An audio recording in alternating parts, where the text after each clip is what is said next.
Have you ever noticed how silence can feel like a soft chair you sink into, while explaining yourself feels like standing under a harsh spotlight?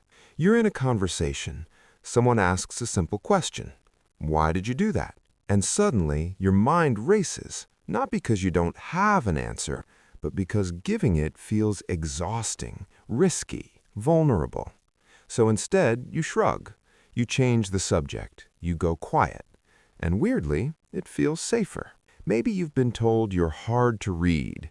Maybe people think you're calm, mysterious, or distant. Or maybe they think you're uninterested, cold, or passive, when in reality, you're just tired of explaining yourself. Because explaining isn't just talking, it's exposure. Today, we're unpacking why silence can feel safer than explaining yourself, not in a clinical textbook way, but in the everyday human way you actually experience it. And by the end, you might recognize patterns you've never put words to before. Maybe it's you, maybe it's someone close to you, or maybe it's both. Let's start with a familiar scene.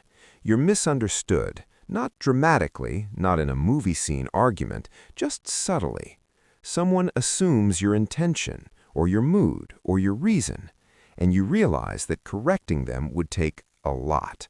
You'd have to explain context, history, your internal logic, your tone, your past experiences, and even then, they might still not get it. So you let it go. This is the first mindset where silence becomes safety.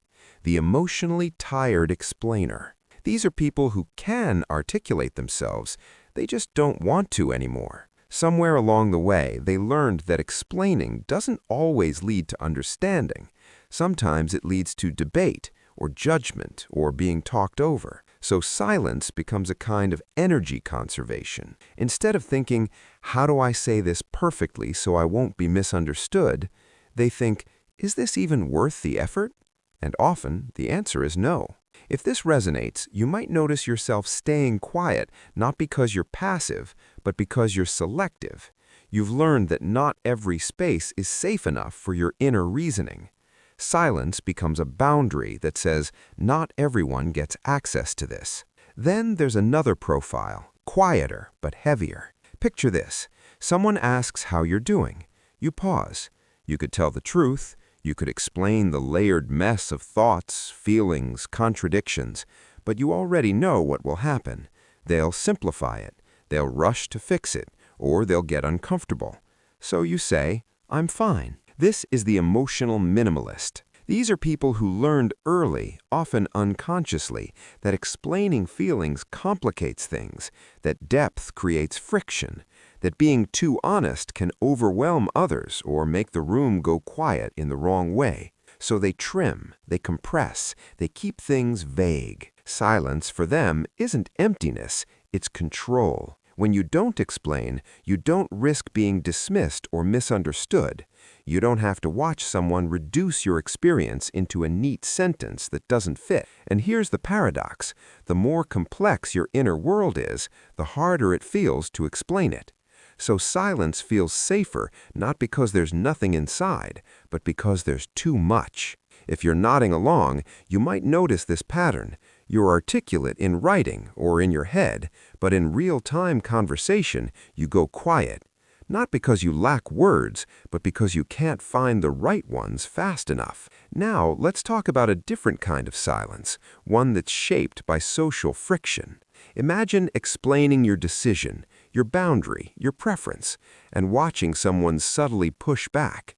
They question it, challenge it, try to negotiate it down. So next time, you skip the explanation entirely. This is the boundary protector. These are people who learned that explanations invite negotiation, that the more reasons you give, the more people feel entitled to argue with them. So instead of saying, I can't come because I'm exhausted and need time alone, they say, I can't make it. Short, closed, safe. Silence becomes a shield against over-justifying yourself. If this is you, you might feel a strange relief when you don't explain, like you've finally stopped putting your inner life up for public review. You're not hiding, you're withholding, and there's a difference.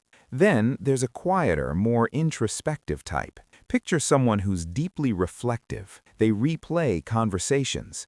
They think in layers. They notice subtleties others miss. When they try to explain themselves, it feels like translating a novel into a tweet.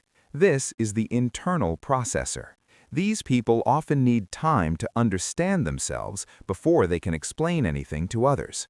But conversations don't always wait, so instead of rushing an incomplete explanation, they stay silent.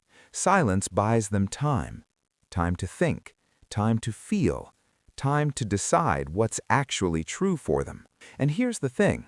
When you explain something before you understand it yourself, it can feel destabilizing, like building a bridge while standing on it. So silence feels safer because it preserves internal coherence.